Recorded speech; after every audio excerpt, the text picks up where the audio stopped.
May it be an evening star shines down upon you. May it be when darkness falls, your heart will be true.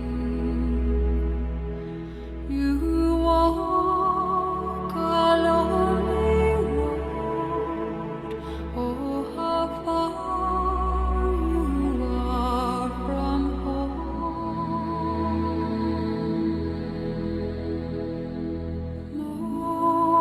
Morning air, ooh, truly believe and you will find your way.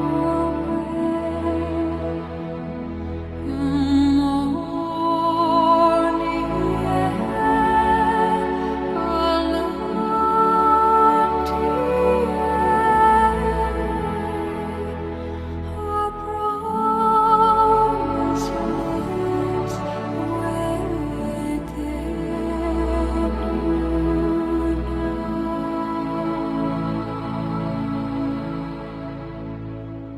May it be the shadows call will fly away.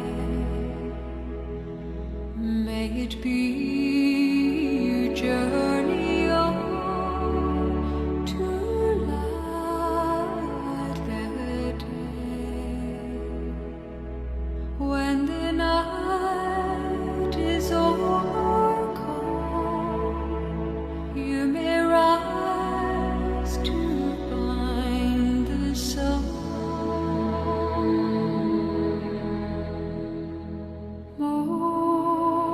Morning air, ooh, truly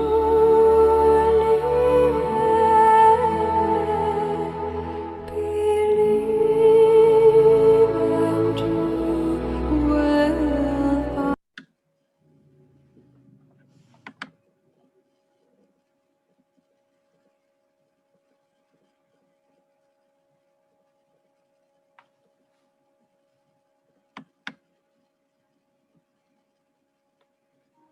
Hello, my name is Lisa McGreevy, your co-host for today for this event, The Staff, the Snake and the Shamrock, an illustrated talk by Dr. Rachel Moss of Trinity College, Dublin. This event is part of Armagh City, Banbridge and Craigavon Borough Council's At Home with St Patrick's Festival. Details of other activities with the festival can be found at Visit Armagh, that's all one word, .com/St Patrick. Visit armagh.com/St Patrick, and St Patrick is STPATRICK.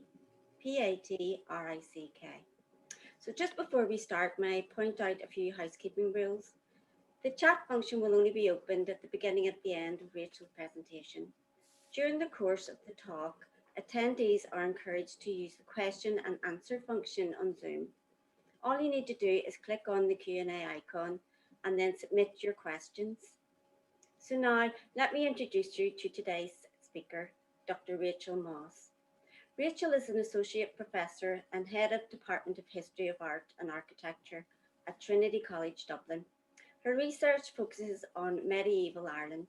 Amongst her many publications, Rachel has edited and contributed to Volume 1 of Art and Architecture of Ireland, 5 volumes which have been published by Yale University Press for the First Irish Academy. Rachel has authored a book about the Book of Durrow, published by Thames and Hudson in 2018. Rachel was also a contributor to the Royal Irish Academy's Confessio project, which brought together scholarship about St Patrick. Our talk today draws on research into depictions of St Patrick carried out from this project. So without further ado, may I hand you over to Rachel. Thanks very much, Lisa. And I'm going to share my screen now and start. So thanks very much to Lisa for that lovely introduction, and also to the St. Patrick's Festival for inviting me to speak to you today. I'm only sorry I can't be in Armagh to meet everybody, but it's lovely to have the opportunity to speak about the imagery of St. Patrick. And I think we're all instantly familiar with the image of the man, the little image I have down here on the left-hand side of the screen, a bearded saint wearing a bishop's mitre, carrying a crozier, dressed in green, and typically holding a shamrock and perhaps also trampling on a snake. It's an image that instantly we know represents our national Saint Patrick, similar in a way to the imagery or iconography, as we call it, of a comparable saint, Saint Nicholas, better perhaps known now as Santa Claus, who again we recognize with the grey beard, and in his case, the red suit. But just like Santa Claus, whose red suit actually dates back only to the early 20th century and the advertising campaign of Coca-Cola, the image that we're familiar with today of St. Patrick, in fact, is a relatively new one in terms of, if you like, the lifetime of Patrick and our knowledge of Patrick going back to his birth in the 5th century. So what I want to do today is to explore how our image of Patrick has developed over the centuries, and at what stage he gained some of those recognizable attributes, if you like. So let's go right back to the beginning. And if we go back to early Christian art and essentially from the 4th century, we begin to see the decoration of churches and of Bibles and various other types of Christian building, book and object, with images of the saints, whether simply a representation of them or perhaps episodes of their lives. And from this develops a kind of a shorthand whereby in art we can begin to easily recognize the different individuals who are being depicted. So typically in a European context, a saint might ultimately come to be represented by, for example, the method by which he or she was martyred. So, for example, we might see a depiction of Saint Catherine with the wheel on which her attempted martyrdom took place, or Saint Lawrence holding a grill that he was roasted on, and so on. Now, in an Irish context, it's quite interesting because we have very little pictorial art really dating back certainly to the time of the lifetime of Patrick, but even really for the subsequent centuries following his death. So the question arises, at what stage do we first begin to get figurative depictions of Patrick in early Irish art? We know from one of the earliest biographers of Patrick, Tyrconnell, that wooden images were being made. He actually refers to wooden idols being worshipped in the pages of his life. So that does suggest that perhaps wooden statues were being made quite early on, perhaps around the 7th century. And also in other saints' lives, for example, that of St. Bridget, written by Cogitosus in the 7th century, we know that churches were decorated with linen hangings and also with paintings. Now, unfortunately, none of those survive. So we really have to try and, I suppose, just guess what those images might have been. And in fact, it's not until the 12th century that we have absolute proof that some Irish saints, at least, were being depicted, I suppose, in a particular way that might distinguish them from their fellow saints, if you like. So in the late 12th century, the Welsh, you can almost call him a travel writer, the cleric Geraldus Cambrensis, or Gerald of Wales, who came to Ireland in the retinue of King John, mentions images of Saint Kevin of Glendalough. And this is actually an image of Kevin illustrating a 13th century edition of Giraldus Cambrensis' Topography of Ireland. And it shows Kevin seated on a throne with little beast-headed terminals to the arms, holding a blackbird. And this is how Gerald of Wales says that Kevin was recognised, basically, is that when you saw an image of a man, a holy man like this holding a blackbird in his hand, you knew that it was an image of Saint Kevin. And this alludes to an episode in the life of Kevin where he had his arms elevated in prayer, and a blackbird landed and built its nest in his hand. So he stayed there for, I think, 40 days probably, until the fledglings had hatched. So we know that there are images of various Irish saints by the 12th century, but unfortunately very little pictorial art from that period survives. Perhaps the best survivals are the carved stone high crosses. So obviously there are a number of fragments of these at Armagh, and the almost complete cross now preserved within the cathedral. Many of the scenes carved on these relate to the Bible, both the Old and New Testaments. But in a number of instances, we do have images of often ecclesiastical figures or enigmatic figures. We're not quite sure who they are. And the suggestion of some scholars is that in some cases they may have been intended to represent specific Irish saints. So, for example, this carving, which adorns the cross that is dedicated by an inscription to Saints Patrick and Columba at Kells in County Meath, it's been suggested by Peter Harbison that these two figures, who both have books on their laps, and we might even hazard a guess that if this is St. Columba and St. Patrick, that the books might be the Book of Kells, the Gospel Book of Columba, and perhaps the Book of Armagh, which is very closely associated with Patrick, and that perhaps originally under the feet of these saints, they might have been labelled, so an inscription might actually have identified them. Unfortunately now, all we can do is speculate, and we can't be absolutely certain that these are representations of those saints. Now, we know from contemporary documents that in fact, more than, I suppose, the veneration of images of saints during the early medieval period in Ireland, cults of saints typically focused on their relics. And there were a number of relics that were very strongly associated with Patrick. Perhaps the most important was St. Patrick's staff, known as the Bacall Isu. And this was the staff of office, I suppose the precursor to a crozier, that it was said had been sent directly by Jesus from the heavens into the hand of Patrick to, if you like, consolidate his authority in Armagh. And this became a very important, not only a relic, but also part of the insignia of office of the abbots of Armagh, passed from one abbot to the next, joined in the 10th century by the Book of Armagh, and then in the mid-11th century by the Bell of the Testament, essentially as the insignia of office, that the abbot of Armagh was, if you like, the direct descendant as abbot of St. Patrick. So it might be reasonable to speculate that early images of Patrick perhaps showed a high-ranking ecclesiastic, perhaps an abbot, holding this Bacall Isu.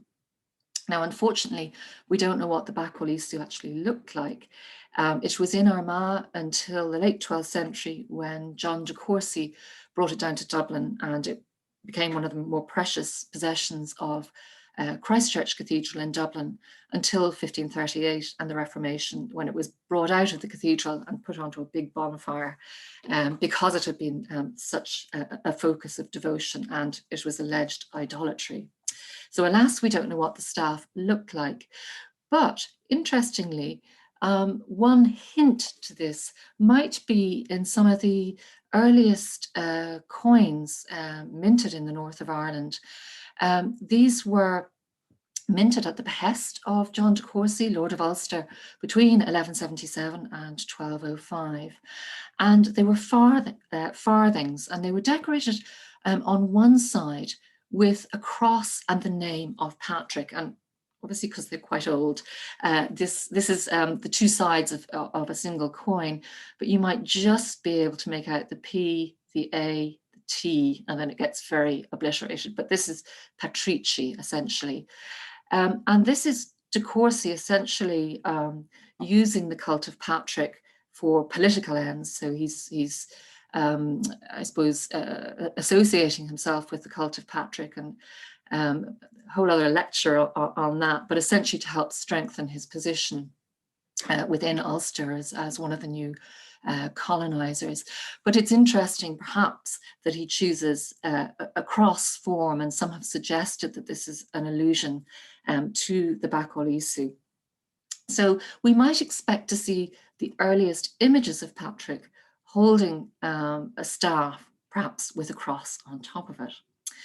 Sure enough, the very earliest object, or the very earliest illustration that we know for absolute certain is of Patrick, is one of the metal attachments to this object, a very bizarre looking object. And this is a reliquary shrine that was made to contain a relic of the tooth of St. Patrick. So it's known as the Fiachop Foric, or the tooth of Patrick. The shape of it, incidentally, alludes to a much earlier type of reliquary known as the purse reliquary. So it's kind of almost like a fancy handbag that would have been a chain, and it would have been carried around for protection, or perhaps for the swearing of oaths.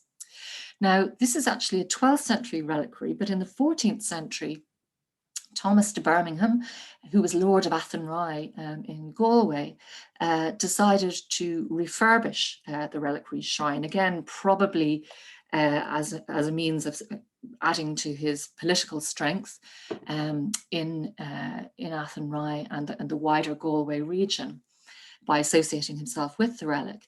And we have various figures of saints attached to the front, and then this crucifixion figure. But happily for us, the saints are actually named. So you can just make out there's an inscription running along here, and then also along the top here, that helps us to identify who these saints are meant to be. And in pride of place, at the feet of Christ, so again, this is making a statement about the importance of Patrick, we see this figure. And you may just be able to make out here, we've got the inscription Patrick. So we know that this is a nice early illustration of our patron saint. And you can see that held in his left hand is this cross staff. So there's a cross, quite like the coins that we've just seen. And this is sort of insignia of office. And then he's holding his right hand in benediction. So he's blessing the viewer, if you like. And then he's flanked by various other Irish saints. And we know again who they are because of the illustrations. So we've got St. Benin, who's quite a localized Galway saint. Bridget, unfortunately, has fallen off and is lost. And then Columkill, again, one of the other national saints, another Northern Irish saint. And then we have St. Brendan, so again, another Galway saint. So that's kind of localizing this object. Patrick, though, standing out, he's got his mitre and his staff. So one might argue, okay, this is how we recognize him, except we actually have another saint up here who's depicted in almost exactly the same way. And this seems to be a recurrent theme. So as we look at the depictions of Patrick through the later Middle Ages, a kind of a pattern, I suppose, emerges. Here's another example, the north doorway of the cathedral at Clonmacnoise in County Offaly. And again, we have an inscription running along the top, and then the figures of three saints that are looking down on you as you go into the cathedral. And what we have are depictions here of St. Dominic, and he's wearing his scholar's cap to show that this is a preaching and teaching order that he was the head of, or the founder of. Then at the center, we have Patrick, and I've enlarged the image here, and then poor old St. Francis, who's lost his head, but very easily recognizable because he's touching the stigmata. And here Patrick is depicted holding his crozier. Again, he's got a mitre. So he's being illustrated simply as a high-ranking ecclesiastic, but he's identified by this now quite worn inscription. Again, another example, the seal of Glastonbury Abbey, now in the British Museum. And I'm showing you a drawing because it's just a little bit clearer. We have it in the centre, St Dunstan, St Synonymous on St Dunstan's left, and then on St Dunstan's right, St Patrick. Here it's St Dunstan that has the cross staff. Patrick has a funny kind of a knobbly staff. So again, these seem to be quite generic depictions.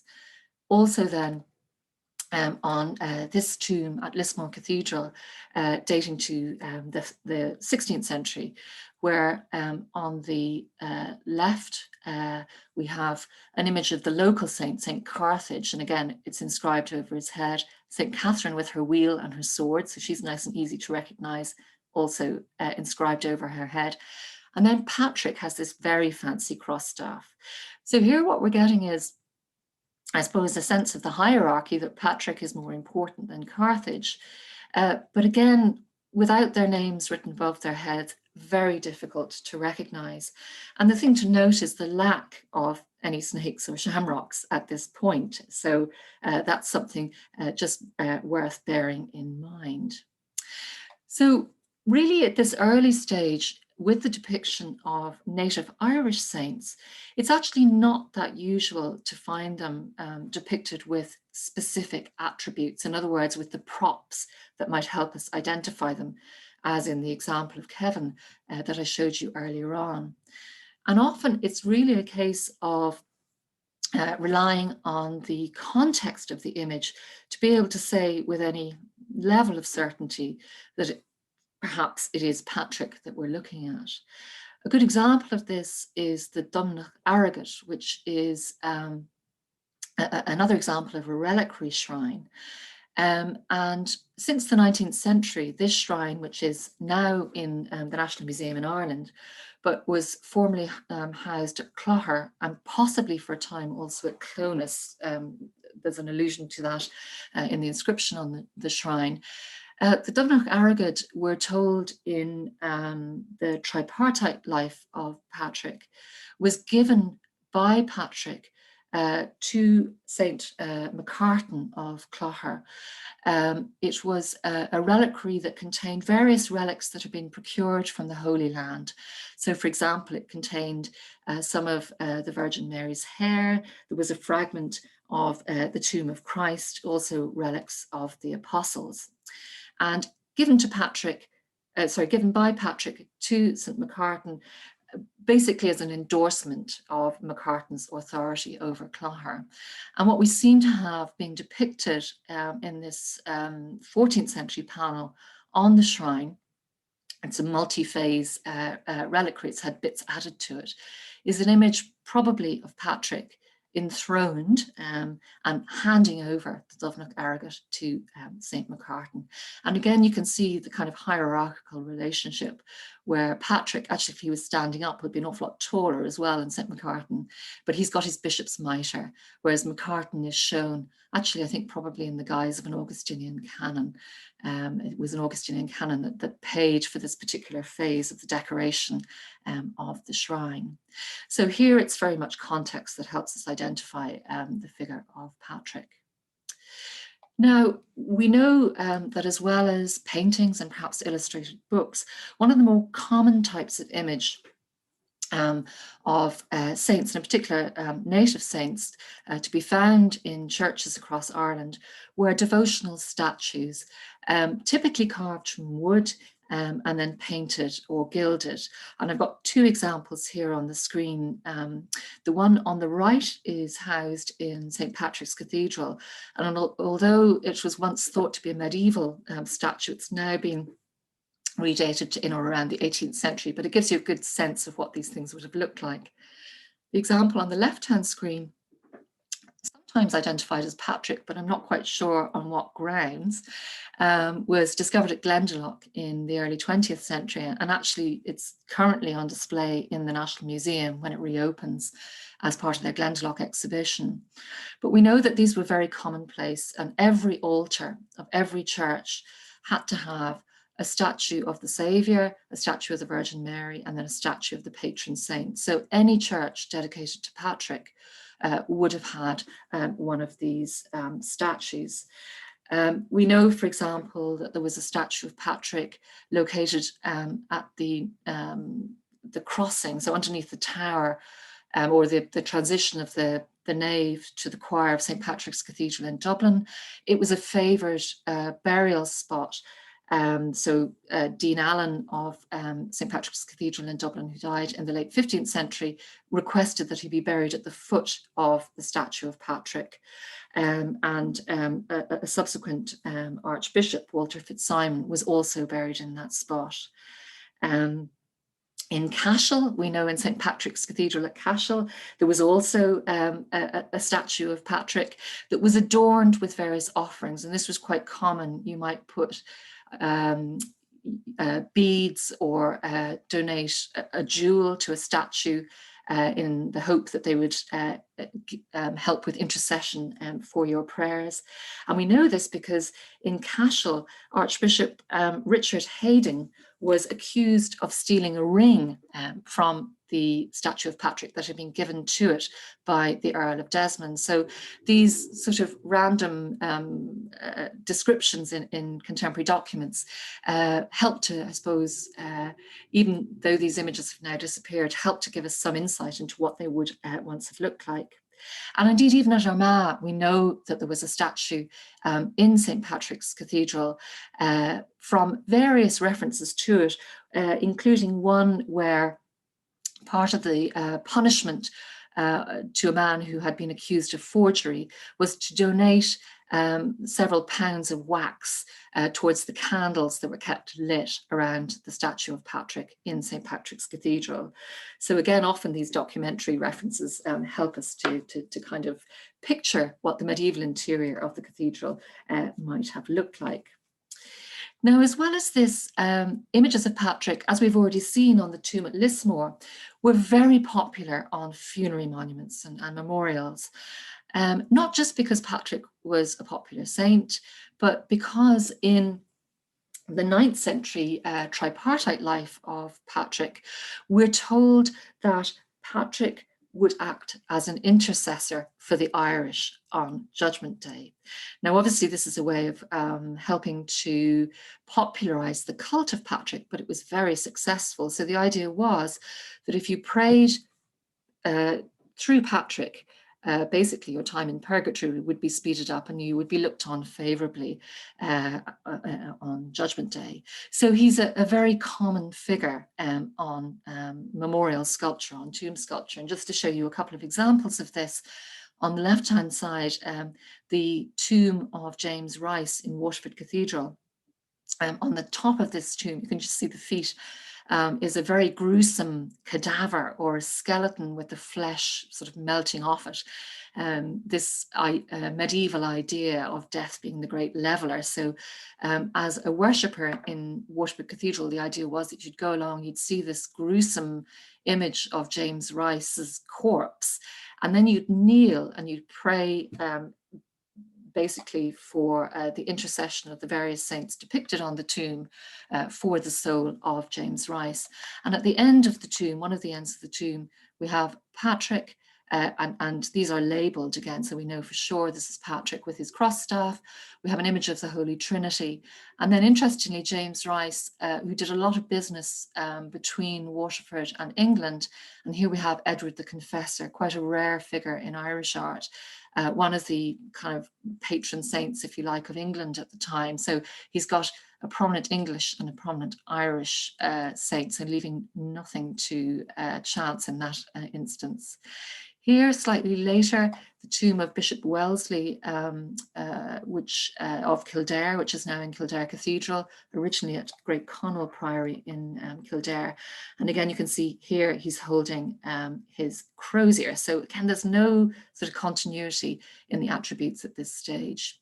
And as we move into the 17th century then, the tomb of the notorious Archbishop Miler McGrath of Cashel, and he just has one saint depicted on his tomb, and here it is.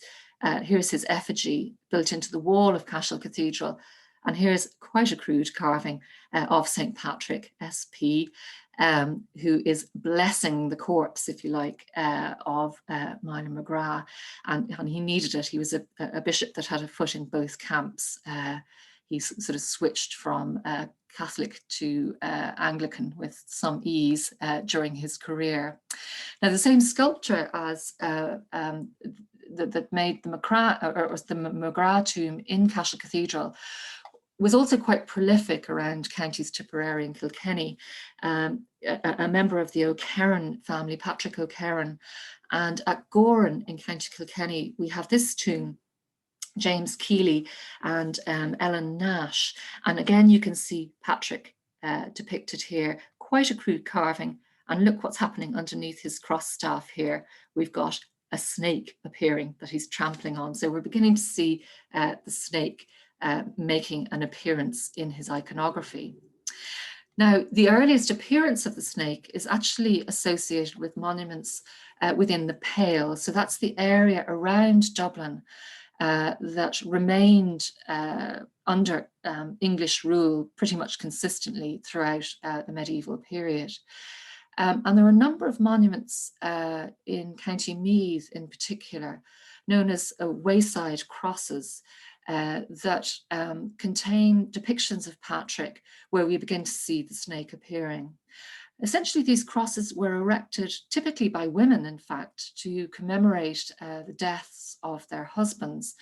Now, this is partly, I suppose, out of love and to look for the prayers of the faithful, for the souls of the departed, but it was also quite a shrewd political thing to do. It was a way of demarcating territory, and basically of a wife saying, right, this is marking the boundary of our territory, and there's a whopping great monument here just to remind you, now that my husband's gone, I still, have power over this bit of land. So they're both secular and sacred monuments. But the very earliest depiction of Patrick with his snake occurs on this, and I'm showing you a drawing as well because it's now terribly worn. This is a wayside or churchyard, in this case, cross at Rathmore in County Meath, a church that was erected by the Plunkett family, and they're also patrons of this particular cross. And essentially associated with these images of saints were prayers to the saints. So in this case, there's a request, St. Patrick, please pray for the soul of my deceased husband. And what we can see here underneath the staff is the snake.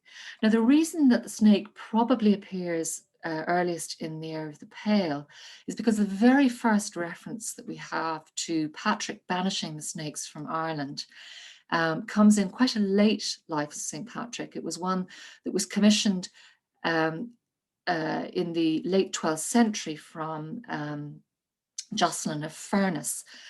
So it's very much an Anglo-Norman hagiography, and it was written very much to help build the association of Patrick with Dublin.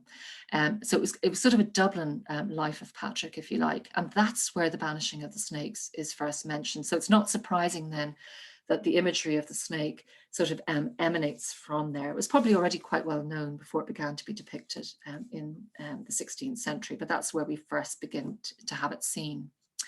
Now, I've been showing you up to now images of Patrick in an Irish context, and obviously that's where they were most commonly found.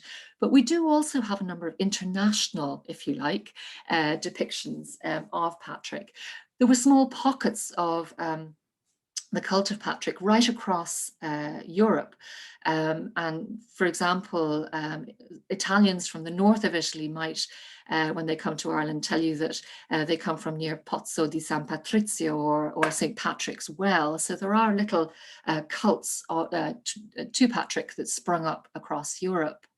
But most commonly, imagery relating to him is found in manuscript illumination, in particular illustrating the lives of saints that were collected together by Jacopo di Voragine in his Golden Legend, which was essentially a compendium of saints' lives.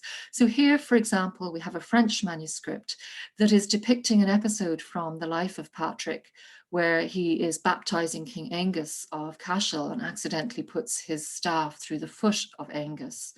Of note here is the way that Patrick is depicted. He's shown as a friar, possibly a Franciscan friar.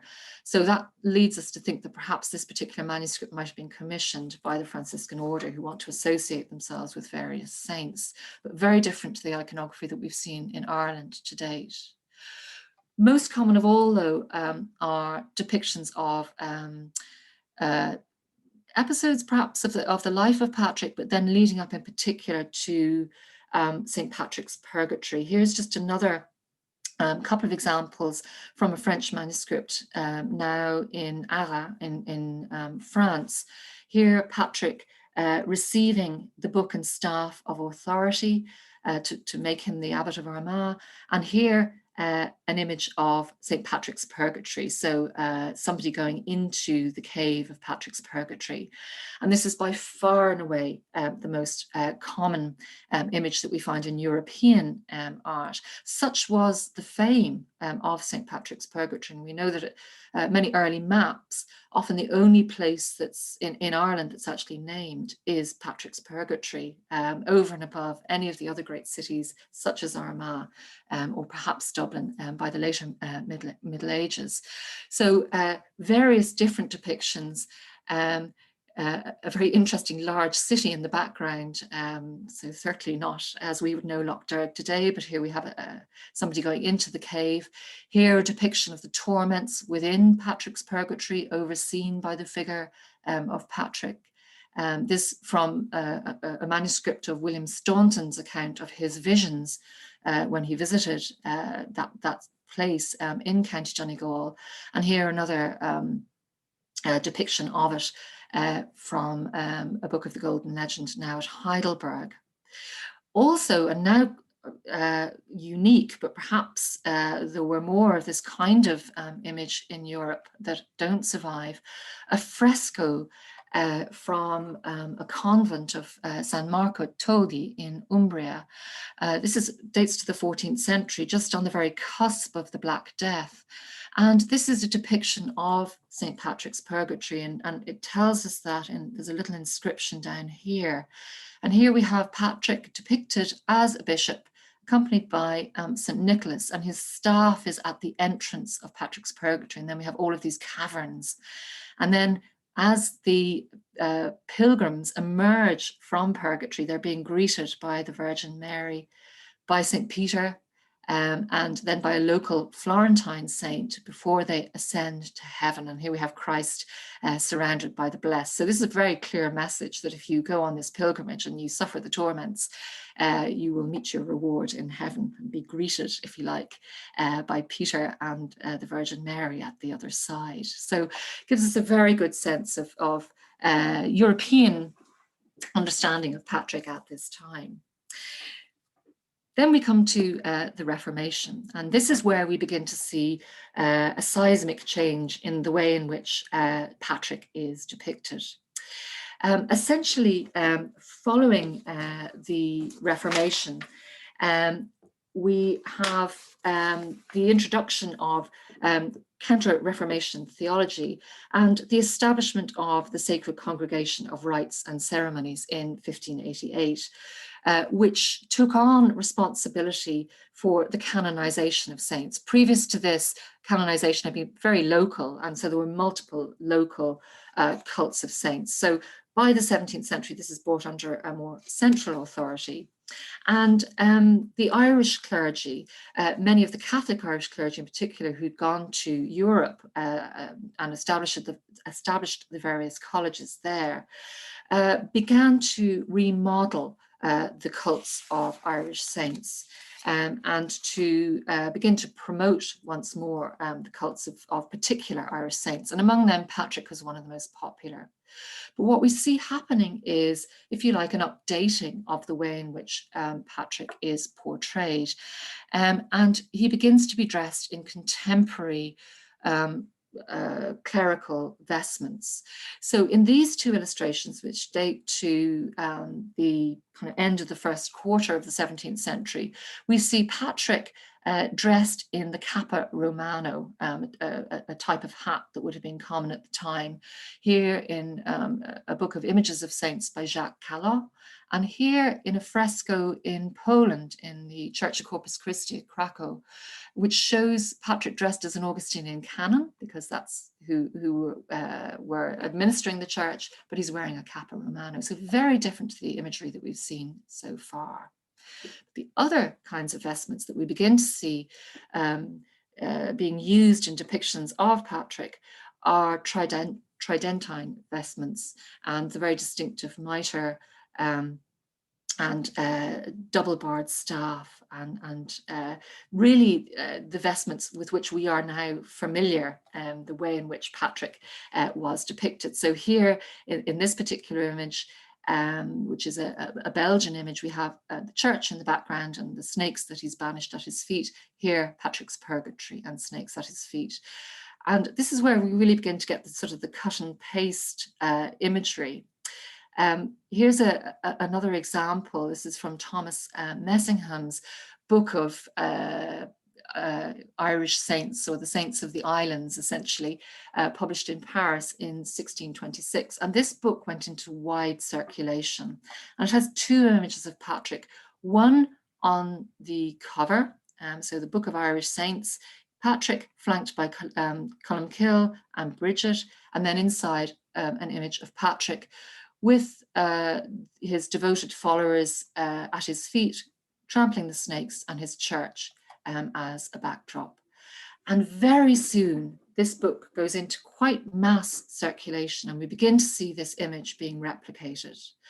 So, for example, in Galway in 1635, so less than 10 years after the publication of that book, we see Patrick being depicted on the tomb of Peter French and his wife Catherine Brown in Galway City, flanked here with an image of St. Nicholas, the patron saint of Galway, the Nicholas of Myra, the protector of marine merchants. So this is presumably the sculptor copying the image from Messingham's printed plates.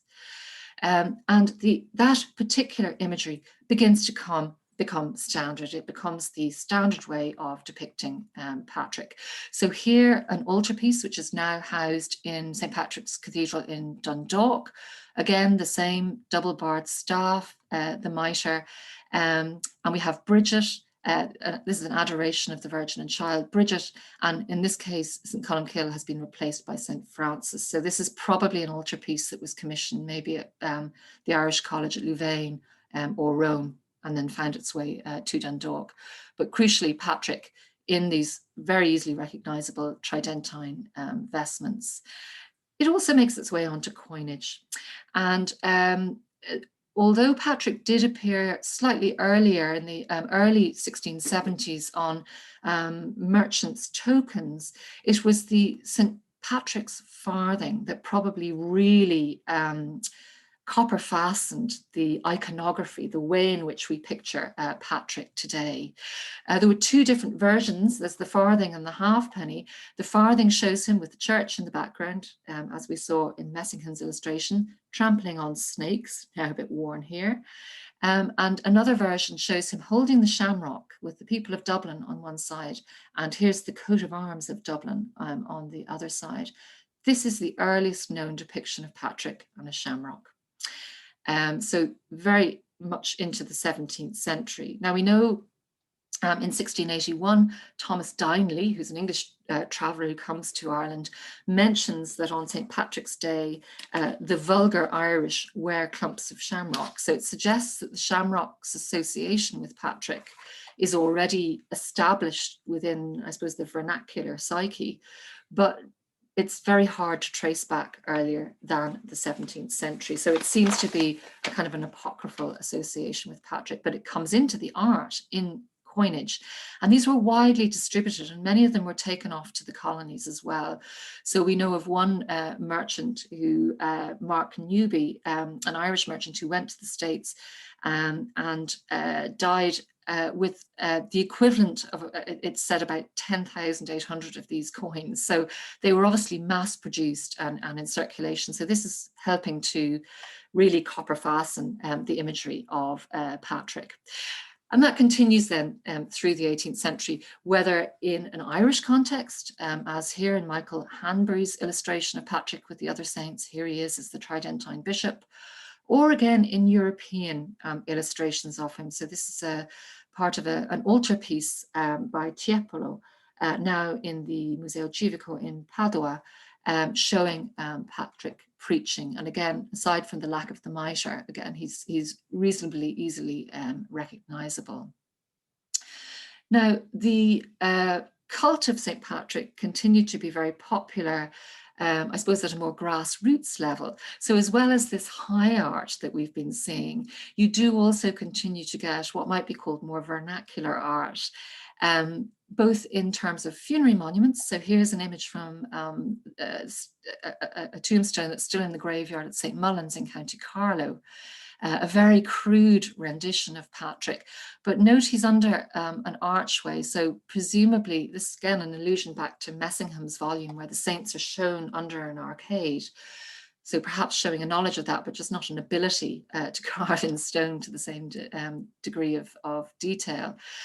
Also, numerous holy wells dedicated to Patrick, particularly during penal times when Catholic worship was, I suppose, had to be more circumspect and was either a mass rock or a holy well. Here at Fuhart, an image of Patrick with the snake underneath him.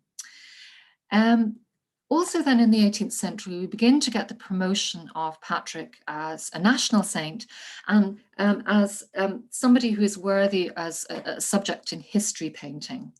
This image is a copy of a painting made by James Barry for the Irish Parliament House. So again, deemed a suitable image of national art. And here again is an image of Patrick baptizing Angus at the Rock of Cashel. This is an imagining of what the Rock of Cashel looked like before the great cathedral was built there. So it's a kind of a pseudo Stonehenge. Unfortunately, this painting was burned at the fire that took place in the Parliament House in the 1790s, so doesn't actually survive anymore. But images associated with Patrick were also deemed suitable as an adornment for, I suppose, places of national importance. So a series of paintings for the ceiling of St. Patrick's Hall at Dublin Castle.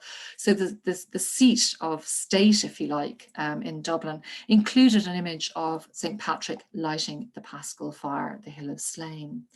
And increasingly writers during the 18th and early 19th centuries deemed sort of history paintings of Patrick as very suitable paintings to be made to try and promote a national art. So, for example, in 1790, Joseph Cooper Walker suggested that an appropriate theme for artists wanting to promote Irish art would be St. Patrick encompassed with druids, bards and chieftains explaining the nature of the Trinity by means of the shamrock. So shamrock is very definitely embedded by that time. 50 years later, Thomas Davis suggests again in his sort of promotion of a national art that an appropriate subject might be St. Patrick brought before the Druids at Tara. By the time we get to the late 19th century and then into the early 20th century, it's really in the context of the church that we begin to see the proliferation of imagery of Patrick. And that's both the Protestant and Catholic faiths, both of which sought to trace their roots directly back to Patrick. So just to show you a couple of examples, one of the relatively numerous images of Patrick made by the fantastic stained glass artist Harry Clarke. This one, an image of Patrick, and you can see his shamrock here, in the Church of the Assumption at Tullamore in County Offaly. Another example by Sean Keating, this time early 1930s, so not even early 20th century, St. Patrick lighting the Paschal fire at Slane, again, commissioned for the Irish College at Rome. So again, deemed to be a suitable image for the church. Patrick also continued to be depicted on funerary monuments. This is an example from Glasnevin Cemetery, carved by the firm Pearce and Sharp, the Pearce being members of Porrick Pearce's family. And this shows various scenes from the life of Patrick. Here he is having just been captured as a slave, tending to flocks, and then later returning as that great missionary to Ireland. And this is interesting because it's really in the 20th century that we begin to see a greater variety of scenes from the life of Patrick being depicted. So Patrick as shepherd, as well as Patrick as great missionary. And as the 20th century moves on, increasingly more, I suppose, modernist, you could say, interpretations of the saint, often commissioned for places that have a specific association with him. So as one of my final images, a beautiful sculpture commissioned from the Irish sculptor Oisin Kelly of St. Patrick's breastplate. So here we have the text of the poem, St. Patrick's breastplate, forming part of the body of St. Patrick. So this is now in Down County Museum. But also in places associated with the saint, this is what Patrick's purgatory looks like today. So very different to those caves that we were looking at in the medieval manuscripts. And here a statue of Patrick as pilgrim, really. He has his pilgrim satchel and his pilgrim staff. So actually probably a more realistic rendering of what he would have been like when he came first to Ireland as a missionary, pointing pilgrims in the towards towards Lough Derg itself. So again, this is quite a different type of image. It's not Patrick as Tridentine bishop, but I think for most of us, and hopefully next year, when all of our parades will be back on again, it is that image of the 17th century Tridentine bishop with a snake at his foot and a shamrock in his hand that remains, I suppose, most firmly embedded in the public psyche. And I'll end on that note, just a little wall painting at the foot of the Rock of Cashel, the instantly recognisable image of St. Patrick. So thank you very much. Thank you very much indeed, Rachel. That was so fascinating. I'm actually wearing my shamrock today in honour of the big man himself. So thank you very much. May I just say to the audience that our question and answer session is now open, and you can just use the icon at the bottom, the Q&A icon at the bottom of the screen, to ask any questions for Rachel about the talk today. I have a few of my own, if you don't mind, Rachel. Sure, yeah. Basically, St. Patrick is our patron saint. That's a well-known fact. But I was just wondering, is there a hierarchy within the sainthood as such? And how does the church go about assigning that? Yikes. Yes, I mean, yes, there is the answer, hierarchy. In an Irish context, the hierarchy would be Patrick foremost, and then Bridget and Columkill.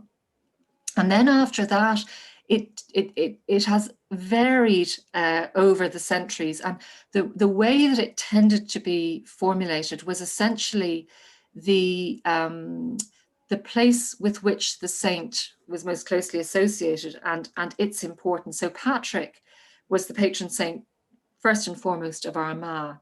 And Armagh really rose to prominence, certainly by the 8th, but by the 9th century, it was the most important ecclesiastical city in Ireland. And therefore, Patrick also became, if you like, the most important saint.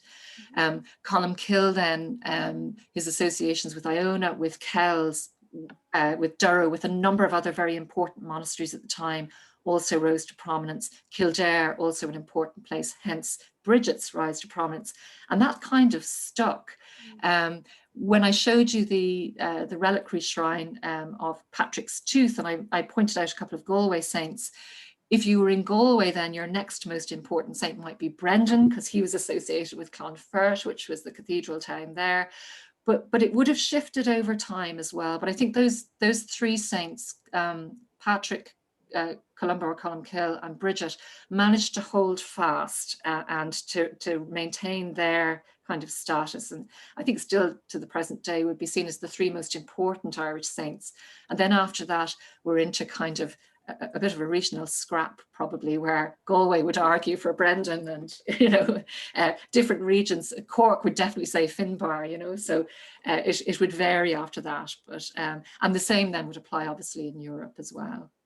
Just another one quick question, if you don't mind. I was actually quite interested when you were sort of stating that. Was it the abbot who was buried at the foot of St. Patrick, and he had wanted that?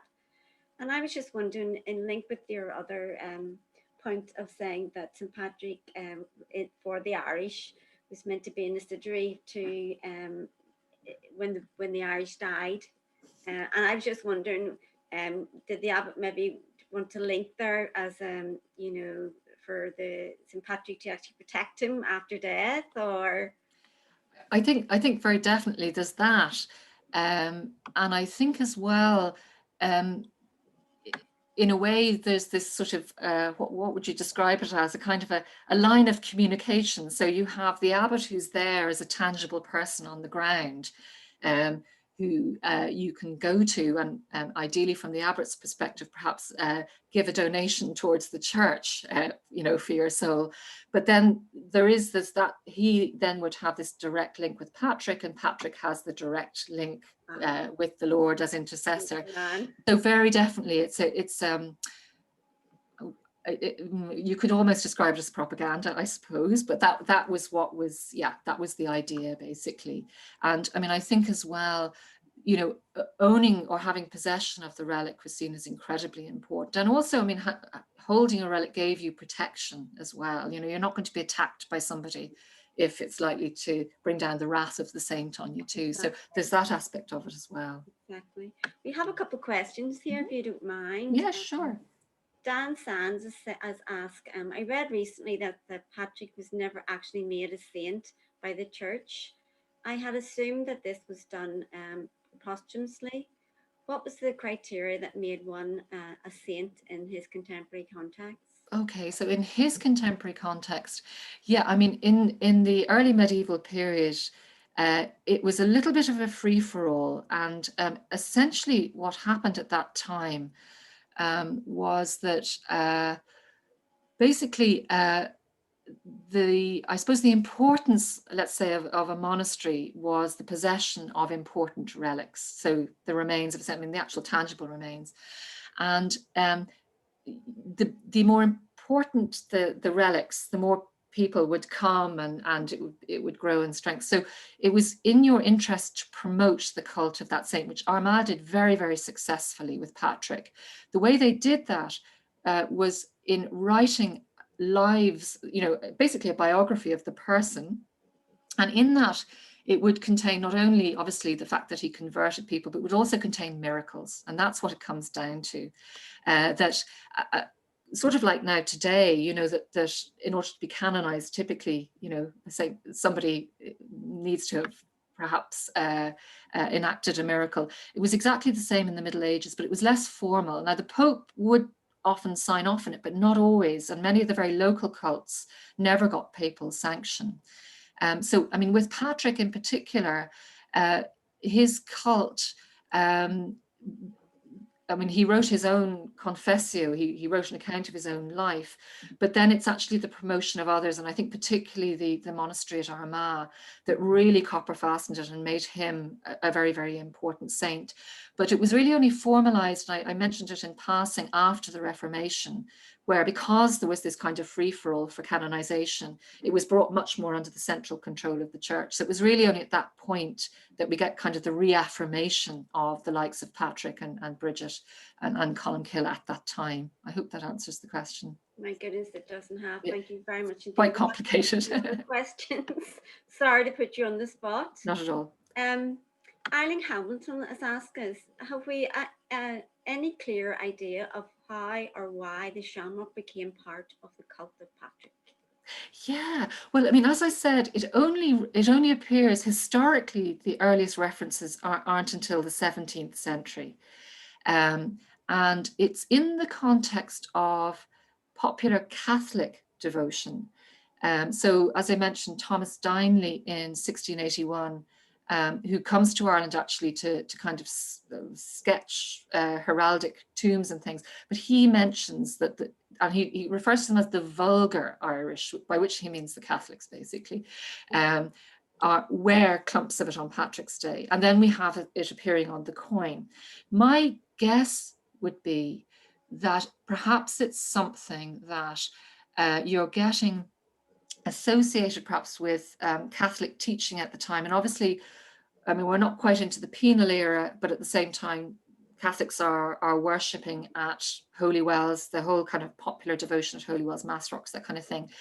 Perhaps it's literally being used as a way of demonstrating the idea of the Trinity, you know, in this kind of outdoor devotional setting. I mean, that's pure speculation on my part, but it does seem to already have become a popular association with Patrick by the time we get to the later end of the 17th century.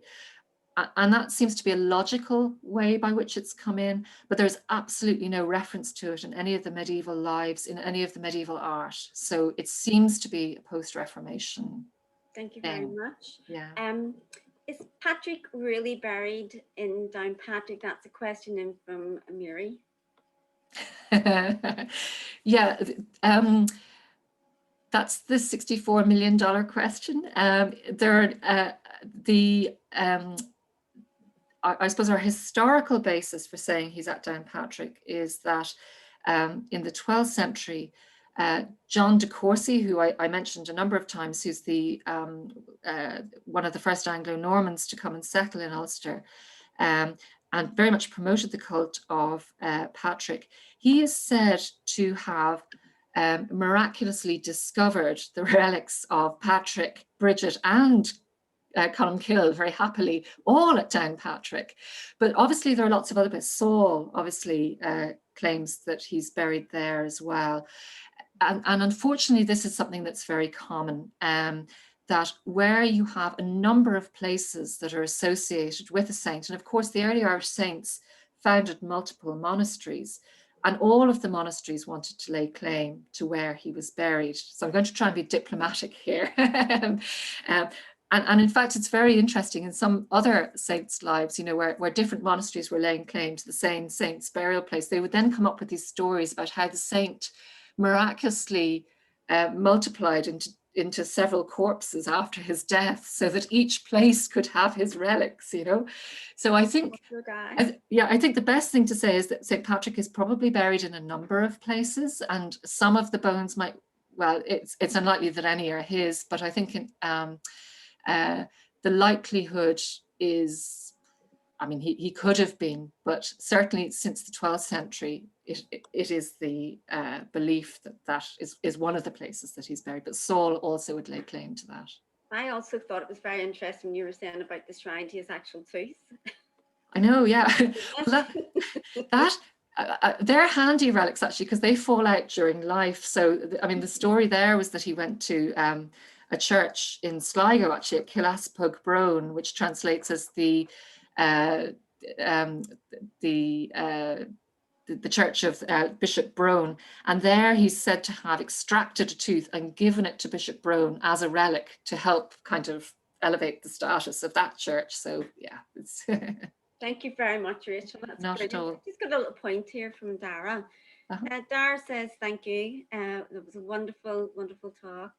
One old footnote about the staff of St. Patrick is that in the 1930s, the French artist Antonin Artaud, I think it is, thought he had rediscovered it and that it was his duty to return it to Ireland.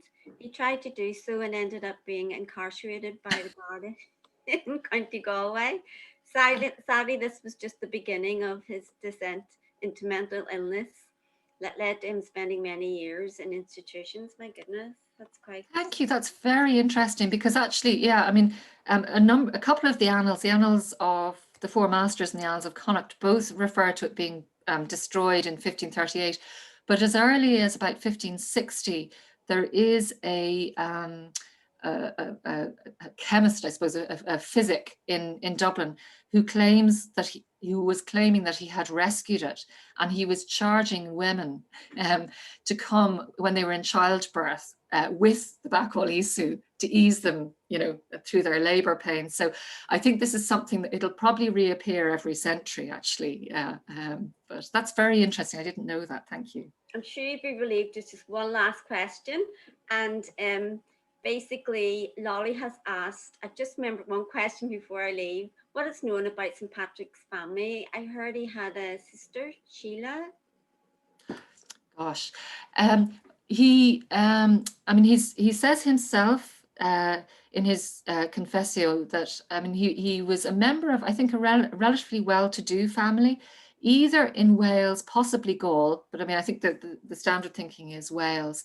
Now, in terms of the wider family, from his confessio, I'm not sure off the top of my head. The problem with a lot of the references to sisters and brothers and cousins is that as Patrick rose to prominence, and then as the lives of other Irish saints were being written, oftentimes they wanted to associate themselves with him because he was more important. And you'll often get then relationships being invented. So, you know, X was his sister or X was his cousin. So I'm not actually 100% sure whether he gives us sound evidence. Other than that, I probably wouldn't trust any of the early references, because it's about propaganda again. It's about trying to link in. But I mean, he was a member of a reasonably aristocratic family himself, so we do know that much about him. Thank you very much, Rachel. You'll be glad to know that's the last question. And it's nearly time for you to go. I'd like to sort of thank Rachel very much for a very insightful, enlightening talk, and also to all of you for joining us today. And also to Armagh City, Banbridge and Craigavon Council for this wonderful event as part of At Home with St. Patrick's Festival. There are other activities that can be found in relation to this festival at visitarmagh.com/St. Patrick. Visit Armagh, all one word, .com/St. Patrick, STPATRICK, all one word. In particular, I would like to recommend the St. Patrick's Symposium, which takes place on Monday the 15th at 10 a.m. People can also register there at the same address, visitarmagh.com/St. Patrick's. Many thanks, and I'm glad you all enjoyed it, and I hope we meet again. Take care.